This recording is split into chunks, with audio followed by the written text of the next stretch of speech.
वज़ीर आज़म इमरान खान स्वात में इस वक्त खिताब कर रहे हैं, आपको बराह रास्त ये चलेंगे। जनाब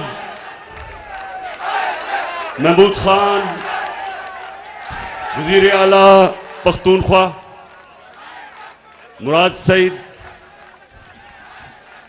यूथ के रहनुमा, मेरे प्रोविंशियल मिनिस्टर्स, मेंबर्स पार्लियामेंट और मेरे स्वात के जुनूनी टाइगर्स, मैं आपका शानदार इस्तकबाल का शुक्रिया अदा करता हूं।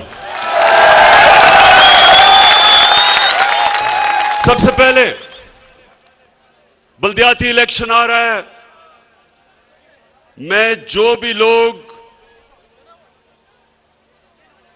सिर्फ आपने उनको वोट देनी है जो बल्ले के ऊपर खड़े हो,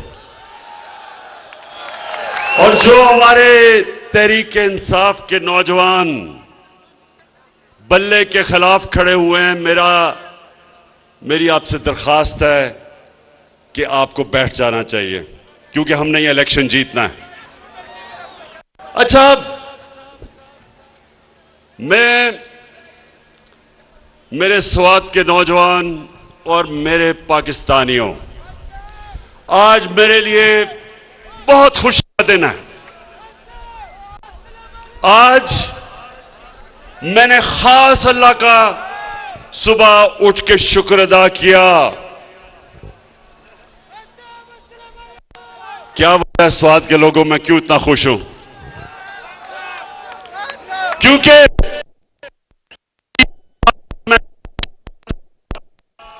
मैं और मेरी टीम, पाकिस्तान का फॉरेन ऑफिस, मेरा फॉरेन मिनिस्टर शाह महमूद कुरैशी,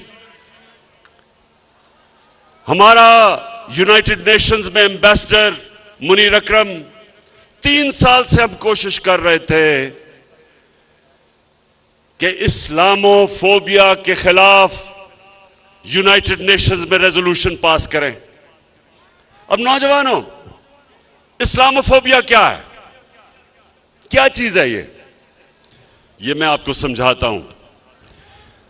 9/11 के बाद एक पूरी नफरत की लहर चली मुसलमानों के खिलाफ मगरिब में, और वो क्या थी? वो 2 वजह पे थी। एक कि उन्होंने दहशतगर्दी और इस्लाम को इकट्ठा कर दिया। दहशतगर्दी का कोई दीन नहीं होता, इस्लाम और दहशतगर्दी का कोई ताल्लुक नहीं, उसके बावजूद उन्होंने इकट्ठा कर दिया और मुसलमानों को ऐसे तासुर दिया कि इस्लाम की वजह से दहशतगर्दी है। एक ये, और दूसरा वो हमारे नबी सल्लल्लाहु अलैहि वसल्लम, उनकी शान में गुस्ताखी करते थे, और जो भी उसके खिलाफ मुजाहिरा करे वो आजादी राय के नाम पे, फ्रीडम ऑफ स्पीच के नाम पे, वो और हमें बुरा भला कहते थे कि देखें ये बड़े तंग नजर हैं। 3 साल कोशिश की, OIC की मीटिंग में, इस्लामिक कॉन्फ्रेंस में, सबसे पहले 3 साल पहले मैंने अपने सारे मुसलमान मुल्कों को कहा कि हमें मिलके हर फोरम पे इसके खिलाफ बात करनी चाहिए। उसके बाद यूनाइटेड नेशंस की तकरीर, वहां जाके पहली दफा किसी पाकिस्तान के सरबराह ने इस्लामोफोबिया के खिलाफ बात की, और मुसलसल मैं कोशिश करता रहा। मेरे यहां नौजवान जब भी कोई नबी की शान में गुस्ताखी करते थे, सड़कों पे निकलाते थे, तोड़ फोड़ करते थे, लेकिन कोई फर्क नहीं पड़ता था। तो मैं इनको तब कहता था, नौजवानों, मैं ये केस लड़ूंगा और इंटरनेशनली मैं केस लड़ूंगा, और कल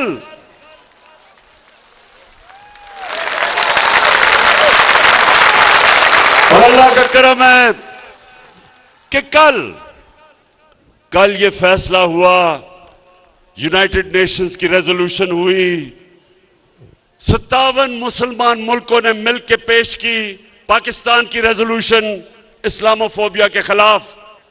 सुबह से सारी मुसलमान दुनिया से मुझे मुबारकें मिल रही हैं। इस्लामोफोबिया का नुकसान सबसे ज्यादा जो मुसलमान मगरबी ममालिक में थे उनको होता था।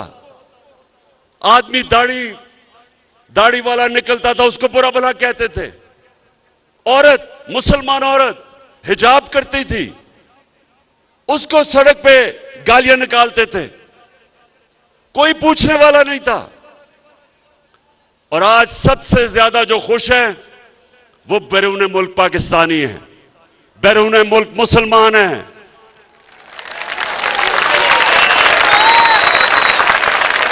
हिंदुस्तान में आज कल हिंदुस्तान में कर्नाटका की अदालत ने फैसला किया कि मुसलमान लड़कियां हिजाब नहीं कर सकती। इसको इस्लामोफोबिया कहते हैं कि मुसलमान लड़कियों को हिजाब करने से अदालत ने मना कर दिया, क्योंकि वहां एक तासुब वाली, तंग नजर वाली आरएसएस की हुकूमत जो इस्लाम के खिलाफ है, मुसलमानों के दुश्मन है, अदालत ने यह फैसला कर दिया कि औरत अपने सर पे चादर नहीं ले सकती। यानी औरतें कपड़े उतार तो सकती हैं लेकिन कपड़े पहन नहीं ज्यादा सकती। यह है इस्लामोफोबिया। और शुक्र है अल्लाह का कि हमारी कोशिशों की वजह से यूनाइटेड नेशंस ने यह रेजोल्यूशन पास की। और अब मैं सवाल पूछता हूं, मौलाना फजलुर रहमान, मैं तुम्हारे से सवाल पूछता हूं,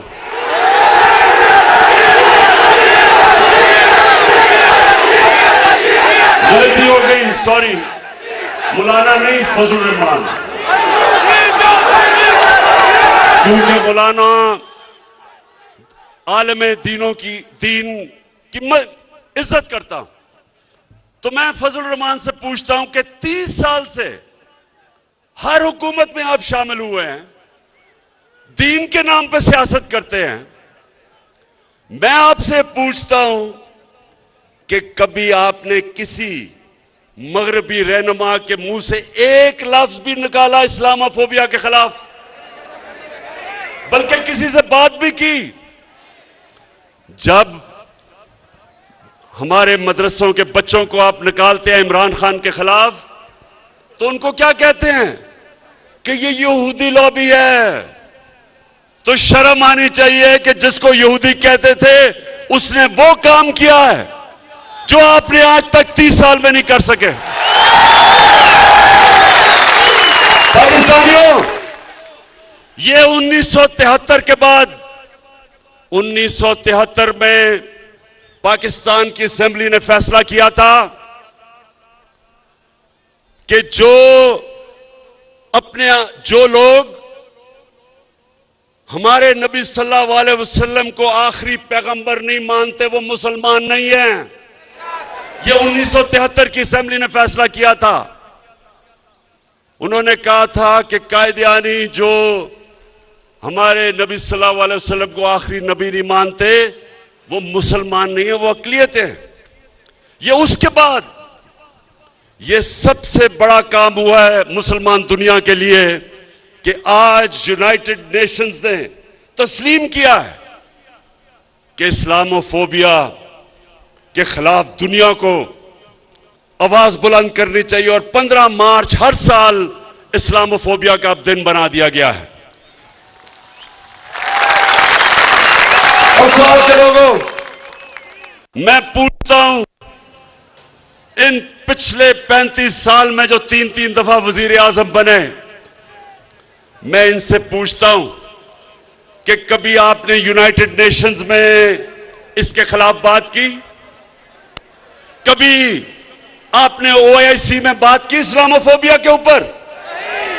और खास तौर पे नवाज शरीफ, जब आप पर्चियां पकड़ के अमेरिकी सदर के सामने बैठे हुए थे तो एक पर्ची इस्लामोफोबिया की भी पकड़ लेनी थी, एक कश्मीर की भी पर्ची पकड़ लेनी थी।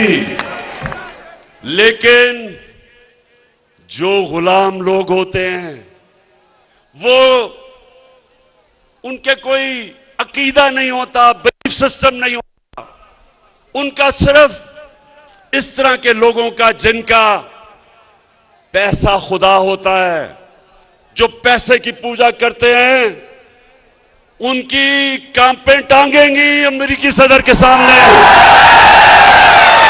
इंसान को, स्वाद के लोगों, ला इलाहा इल्लल्लाह इंसान को आजाद करता है।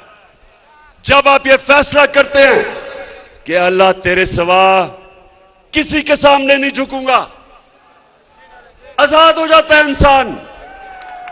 हमने, मेरे साथ जो चले थे 25 साल पहले, हमने अपनी तहरीक इंसाफ का नस्बुल ऐन रखा था, इया का नाबुदु व इया का नस्ताईन, कि अल्लाह से तेरी इबादत करते हैं और सिर्फ तेरे से मदद मांगते हैं।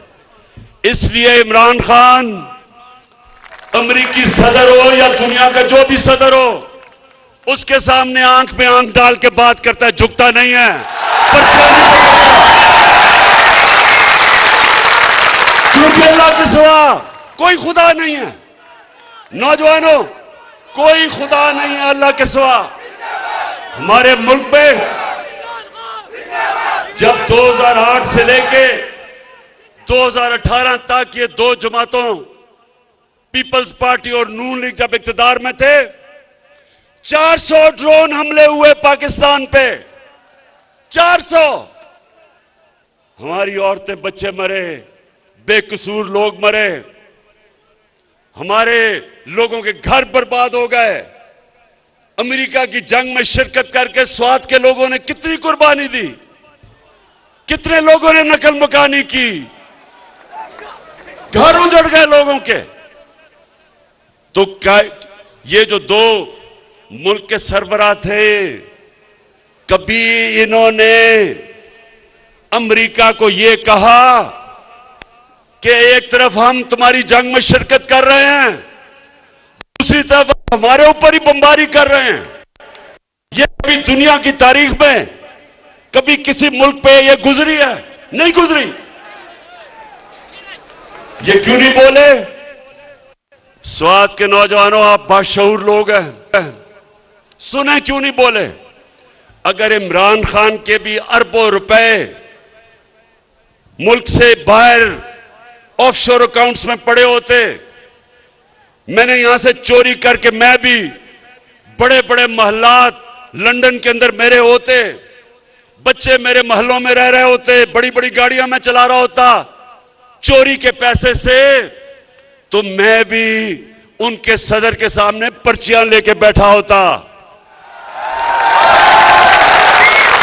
क्योंकि जब स्वात के नौजवानों, जब वो चाहें, आज जिस तरह रूसियों के साथ, जितने भी रूसियों के बड़े बड़े उनके बिजनेसमैन के बाहर पैसे पड़े हैं, मगरिब के अकाउंट्स में, बैंकों में, उनके जायदाद सब जब्त हो रही हैं।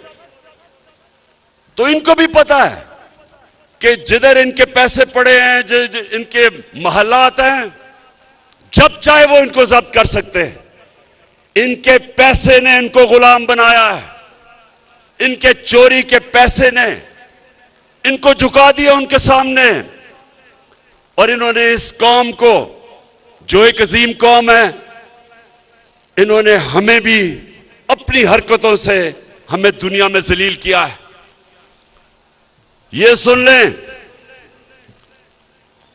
कि एक कौम, 100 गीदड़ों की कौम जिसका सरदार शेर हो, वो जीत जाएगी 100 शेरों की कौम जिसका सरदार नवाज शरीफ की तरह गीदड़ हो। हमारी एक अजीम कौम है, ऊपर करप्ट जब लोग बैठे, एक तो पैसा चोरी करके बाहर ले गए, कौम को मकरूज कर दिया। 10 सालों में इनके 4 गुना ज्यादा कर्जा पड़ा पाकिस्तान का, मुल्क को मकरूज कर दिया। बाहर 20-20, 25-25 निजी दौरे किए जब कौम को मकरूज कर रहे थे। और मेरे पाकिस्तानियों, यही नहीं सिर्फ इन्होंने किया, इन्होंने मुल्क के मफादात को अपनी जात के लिए कुर्बान किया। तो मैं आज स्वात के लोगों आपके सामने ये कहना आया हूं कि आप सब इस मुल्क की बका के लिए, अपने बच्चों के मुस्तकबिल के लिए, नौजवानों अपने मुस्तकबिल के लिए ये समझ जाएं कि ये जो करप्ट टोला, ये जो 3 चूहे इकट्ठे हो गए हैं शिकार करने के लिए, मैं आज आप सबके सामने कह रहा हूं कि इंशाअल्लाह मैं आप इनका शिकार करके दिखाऊंगा। क्योंकि ये कर क्या रहे हैं? इस्लामाबाद में सिंध हाउस है। सिंध हाउस में नोटों की बोरियां लेके बैठे हुए हैं लोगों के जमीर खरीदने के लिए, हॉर्स ट्रेडिंग करने के लिए, जो ये नवाज शरीफ ने एक दफा छांगा मांगा में शुरू की थी रवायत के एमपीज, मेंबर ऑफ पार्लियामेंट के जमीर खरीदने के लिए। ये आज सिंध की अवाम का पैसा बोरियों में आया है सिंध हाउस। उधर से सिंध से गार्ड लेके आए हैं उसको बचाने के लिए कि कोई अंदर ना आ जाए। और क्या कोशिश हो रही है? सारी दुनिया के सामने बेशर्मी से कि हमारे एमएनएस को खरीदने आए हैं। और खरीदने इसलिए आए हैं कि इनको सब डर लगा हुआ है कि इनके करप्शन के केसेस तैयार हैं, और अगर इमरान खान थोड़ी देर और रह गया तो इन सब ने जेलों में जाना है।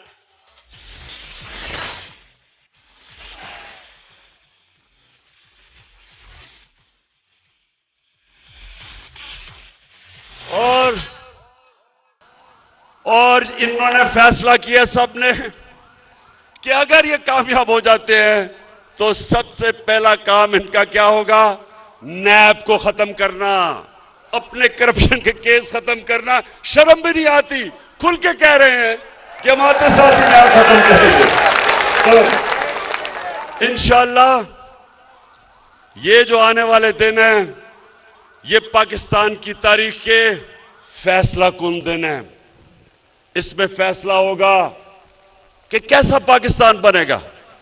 इसमें सब चोर एक तरफ हो गए और इन सब ने मुझे मौका दिया है, जिस तरह मैंने कहा कि इंशाअल्लाह एक गेंद से 3 विकेटें गिरेंगी। ये वो लोग हैं नौजवानों, ये वो लोग हैं आज जो ये खौफजदा हैं, जिस चीज से खौफजदा हैं वो ये कि मुल्क तरक्की कर रहा है। आज मैं चैलेंज करता हूं सबको कि मुआवजा कर लें कि इनके दौर में हालात क्या थे और हमारे 3.5 साल में क्या है। हर चीज में हम इनसे आगे हैं। मुश्किल हालात में पाकिस्तान बना। पहले दिवालिया निकाला हुआ था इन चोरों ने, उसके बाद कोरोना आ गया। पाकिस्तान वो मुल्क था जिसने अपनी कौम को, हमने जो फैसले किए, अपनी कौम को कोरोना से भी बचाया और अपनी माइशत भी बचाई। दुनिया ये मानती है, दुनिया किस तरफ जा रही थी, हमने दुनिया के मुखालिफ फैसले किए और आज दुनिया कहती है कि जो पाकिस्तान ने अपने लोगों को कोरोना से बचाने के लिए फैसले किए थे वो सबसे बेहतरीन थे और हमें मानती है दुनिया। हमने उस दौर में एक्सपोर्ट्स पाकिस्तान की तारीख की रिकॉर्ड की, सबसे ज्यादा टैक्स पाकिस्तान का इकट्ठा किया। उस टैक्स से 10-10 रुपए हमने पेट्रोल और डीजल कम किया, 5 रुपए यूनिट बिजली कम की। हमारी टेक्सटाइल की रिकॉर्ड एक्सपोर्ट्स, इस मुल्क के अंदर कभी इतना ज्यादा ज़राअत के अंदर पैसा नहीं आया। गंदम की रिकॉर्ड, मकई रिकॉर्ड, चावल की रिकॉर्ड फसल। वो मुल्क जिसके जो ज़राअत का मुल्क था, पहली दफा किसानों को इस तरह का पैसा मिला। आईटी, जो नौजवानों का जो मुस्तकबिल है, रिकॉर्ड आईटी की एक्सपोर्ट्स की। मैं चैलेंज करता हूं, हर चीज में हम इनसे आगे हैं। हम वो हैं जिन्होंने पहली दफा अपने बच्चों का मुस्तकबिल सोचते हुए मौसम की तब्दीली को बचाने के लिए पहले 1 अरब दरख्त पख्तूनख्वा में उगाए, अब 10 अरब दरख्त सारे पाकिस्तान में उगाने जा रहे हैं अपने बच्चों का मुस्तकबिल बचाने के लिए। 10 डैम्स शुरू किए हैं पाकिस्तान में। 50 साल के बाद बड़ी डैम्स बन रही हैं। मुमन डैम 2025 में, जो सारे पेशावर के इलाके को इनकलाब आ जाएगा, वहां ज़राअत में भी पेशावर के लोगों को पानी भी मिलेगा। उसके बाद दासू डैम, उसके बाद बादशाह डैम 2028 तक बनेगी। जो पाकिस्तान का जो पानी है, जो रिजर्वोयर है, वो दुगना हो जाएगा। इससे और जमीन काश्त में आएगी, इससे और ज्यादा इंशाल्लाह अनाज इस मुल्क में होगा, इससे इंशाल्लाह और खुशहाली आएगी। तो आखिर में स्वात के लोगों, जरा मुझे अब आपने हाथ उठा के बताना है कि क्या, अभी हाथ नीचे करो, अभी मैं बताऊंगा। क्या आप तैयार हैं कि एक गेंद से मैं 3 विकेटें गिराऊं? और ये जो लोग हैं, नवाज शरीफ बाहर बैठा है। अच्छा, ये जरा सुने, कभी अपने टेलीफोन के ऊपर कभी गूगल करके देखें कि कभी हुआ है 3 दफा मुल्क का प्राइम मिनिस्टर, उसके बच्चे बाहर बैठे हैं, अरबों रुपए की प्रॉपर्टीज में बैठे और कहते हैं हम पाकिस्तान के शहरी नहीं। बेटी के नाम में 4 बड़े बड़े लंदन के महंगे इलाके में घर हैं। एक अभी तक रसीद नहीं बता सके कि पैसा किधर से आया, क्योंकि चोरी का पैसा है। उसका जो मुंशी इसाक डार, वो भी बाहर बैठा है, उसके बेटे भी बाहर, अरबोपति सारे। इधर हमारा जो 3 के साथ जो शक्ल नजर आती है सूट पहन के, वो सूट इसलिए पहनता है कि जब वो यूरोपियन को मिलता है या अमेरिकी एम्बेसी से लोगों को मिलता है तो बताता है कि सर मैं भी आप ही की तरह हूं, देखिए मैंने सूट पहना हुआ, मैं अंग्रेजी बोलता हूं। तो शोबाज के आपको पता है मकसूद चपड़ासी कौन है? कौन है मकसूद चपड़ासी? मकसूद चपड़ासी वो है जो शहबाज शरीफ की चपड़ासी बना हुआ था। एक दिन उसको पता चला उसके बैंक में 375 करोड़ रुपया आ गया है और बाकी जो नौकरों के नाम पे 1600 करोड़ रुपया आया। तो जब से अदालत में पूछ रहे हैं कि जी पैसा किधर से आया, तो कभी शहबाज शरीफ की कमर में दर्द हो जाती है, कभी उसका वकील भाग जाता है, डेट्स पे डेट ले रहा है। इसको भी डर लगा हुआ है, इसको डर लगा हुआ है कि अगर ये इमरान खान रह गया तो ये अगले 2-3 महीने में ये भी जेल में जाएगा। तो ये सारे मुजरिम और मुल्जिम इकट्ठे होके अब कोशिश कर रहे हैं पैसे लगा के कि किसी तरह लोगों को खरीदे। तो मैं इलेक्शन कमीशन से भी वैसे आज पूछता हूं कि ये जो आपके सामने हॉर्स ट्रेडिंग हो रही है, क्या ये आइन के अंदर इजाजत है? क्या दुनिया की कोई जमहूरियत इसकी इजाजत देती है? क्या कभी बर्तानिया में कभी आपने सुना है, जिधर से हमने जमहूरियत लेके आए हैं, कभी सुना है कि बर्तानिया में इस तरह की हरकत हो? तो इससे क्या साबित होता है?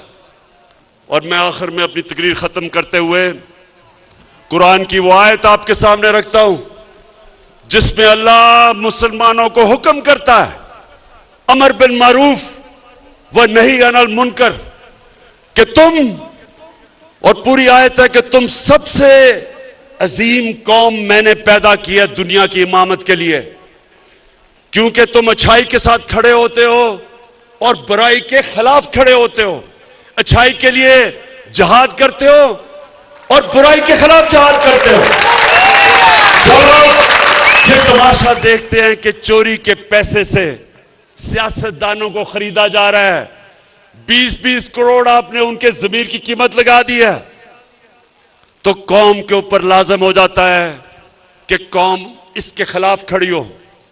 लिहाजा 27 तारीख को जो मैंने इस्लामाबाद में इंसानों के समुंदर को दावत दी है, उसको इस कुरान की आयत के ऊपर दावत दी है, अमर बिल मारूफ। मैं चाहता हूं मेरी कौम निकले और इस्लामाबाद में पहुंच के बताए दुनिया को कि हम सच के साथ खड़े हैं, हम अच्छाई के साथ खड़े हैं, हम इन चोरों के खिलाफ खड़े हैं, हम इन डाकुओं के खिलाफ खड़े हैं, हम इन मुनाफिकों के खिलाफ खड़े हैं, हम इन अमेरिका के गुलामों के खिलाफ खड़े हैं। पाकिस्तान जिंदाबाद। वज़ीर आज़म इमरान खान जलसे से खिताब कर रहे थे। उनका कहना था कि 15 मार्च को हर साल इस्लामोफोबिया का दिन मनाने का ऐलान किया गया है।